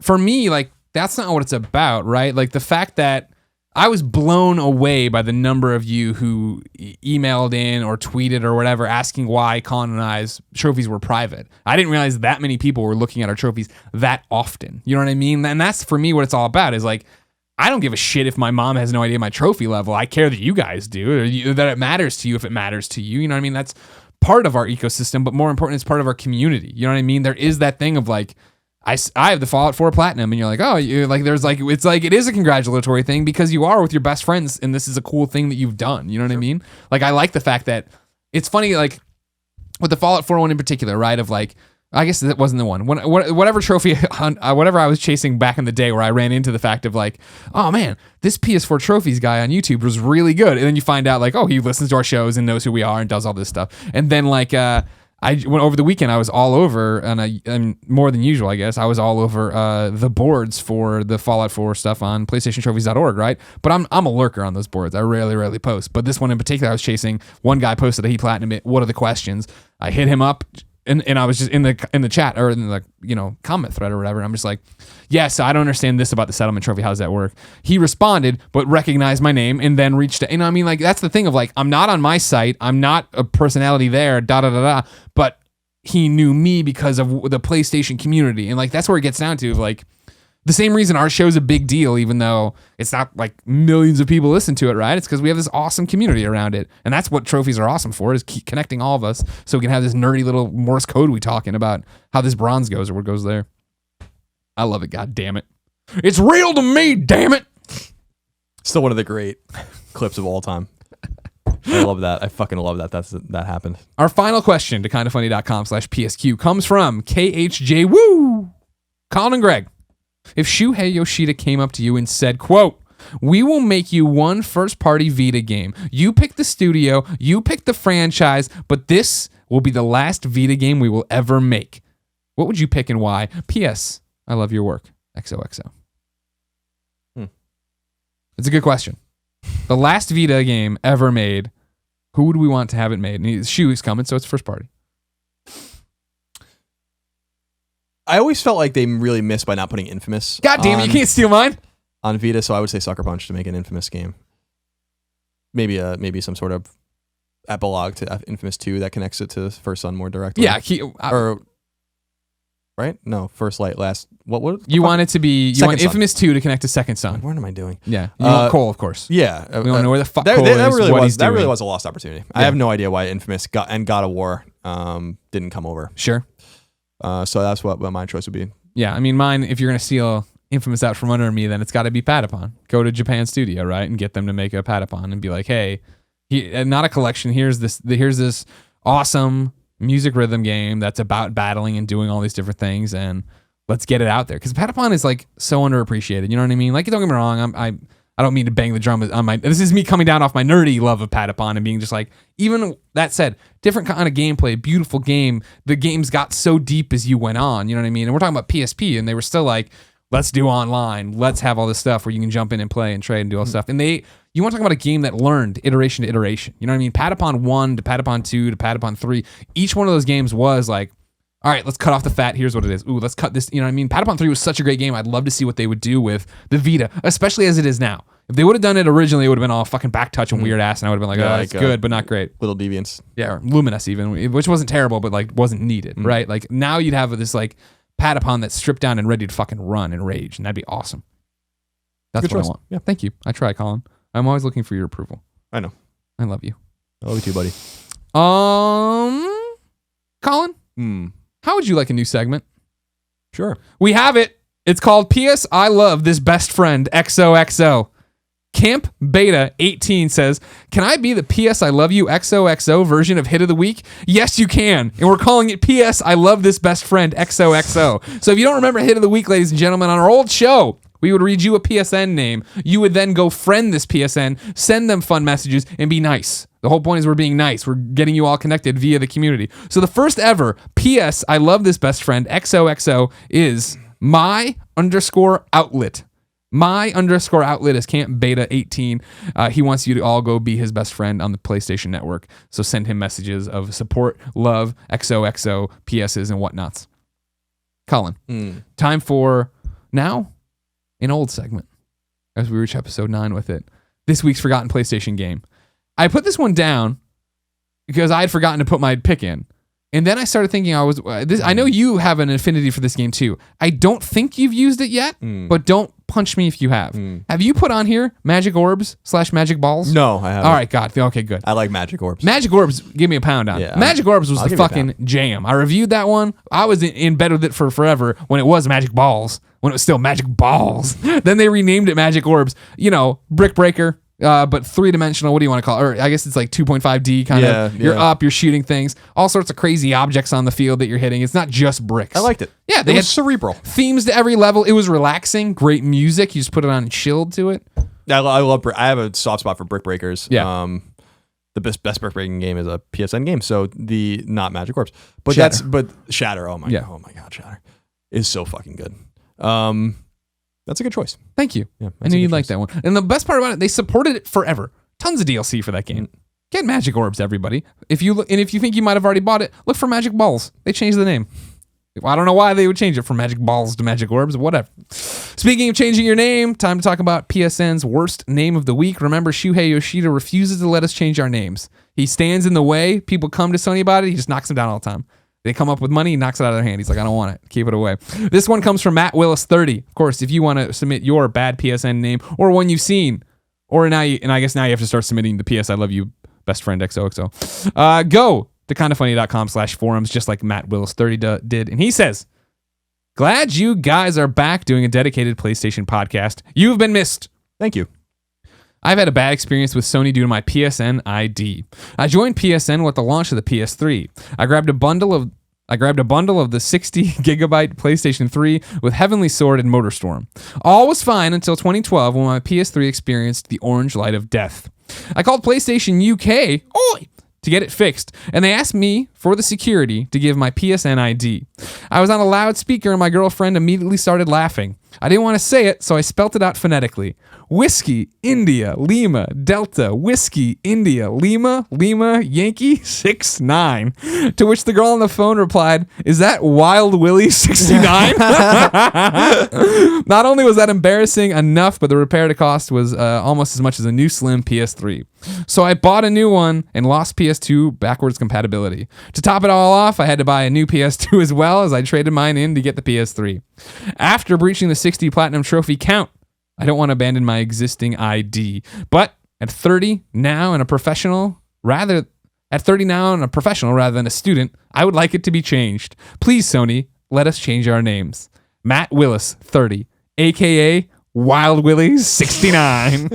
What the fuck are you thinking when you put in Wild Willie 69? That's good stuff. Shuhei, let us change our names. Shuhei, let us change our name. Kirk Hamilton wrote another piece on Kotaku this week about how he hates his fucking PSN name and wants to change it or whatever. So people are getting privy. I've been saying this for years, but people are getting PSX.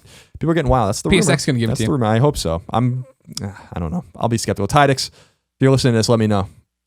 Just more reassurance. Just tell me more. I still believe it's true from what I've heard. Ladies and gentlemen, this has been PlayStation I Love You XOXO episode 9. If you didn't know, this is a product of kindafunny.com. So go there, watch all the videos, subscribe to the Twitch feeds, subscribe to all the YouTube channels, back us on Patreon if you want some exclusive content early. And of course, please keep downloading and watching this show each and every time it airs. Tuesday, 9 a.m., brand new episodes coming for you. We ain't missing a beat with the Thanksgiving break. Don't worry about it. We'll be right there. Remember, PSX is coming up really quickly. It's going to be Saturday, December 5th. We will be there as the only PlayStation podcast doing anything. So come out Saturday, main stage, 5 p.m. Come watch us do the show. Guests will be there. I'm already starting to book people of importance far beyond ours to come be a part of that show. Then we're doing our PlayStation Experience panel. Kind of Funny's Just Cause 3 meet and greet Jillian's 8 o'clock. It's right across the street from where you'll be at PSX, so you have no excuse not to come. It's free to get in. It's free to eat. If you want to booze, you probably have to either line up really early or just bring money and be 21. Because we can't let the kids booze. No, can't let that happen. And of course, if you love me, please help me win the Game Awards trending gamer thing. TheGameAwards.com. You can go there and vote, or you can just tweet. And what is the hashtag? Hashtag is TGA Greg Miller. Or no, it's implied. The ego is implied. Hashtag TGA PewDiePie. No, we don't even say he's nominated, Colin. Don't you want the trophy right there? Ladies and gentlemen, each and every episode of PS I Love You XOXO ends in a song and a segment we call Singing to Shuhei. Today's submission comes, of course, from kindafunny.com/PSM. That's where you go to submit your music. Hopefully and preferably a YouTube link and some kind of Bandcamp link or SoundCloud link where I can just download the MP3 and put it on both versions of the show. Today's submission comes from longtime patreon.com/kindafunny and kindafunny games subscriber Tack Track, who put in his submission. All he said was my submission and then 2 links. He's a man who knows I like cutting right to the chase. Very curt. It's Tack Track's single here, Out for Justice. Tack Track is spelled TAKTRACK. So just TAK is the weird part about that. Tack Track. He has an album out, Mission of Mercy. We've been giving it away for years, it seems like, on Colin and Greg Live, because even though we've only been doing a show for a bajillion copies, but you can go get it on iTunes. And keep in mind, if you're the YouTube watcher here, you're going to roll off into this to an annotated slate. Click on that to go watch the video on his channel. If you're listening to the MP3, we will play you the song right now. So, ladies and gentlemen, here is Tack Track with Out for Justice. It's been our pleasure to serve you.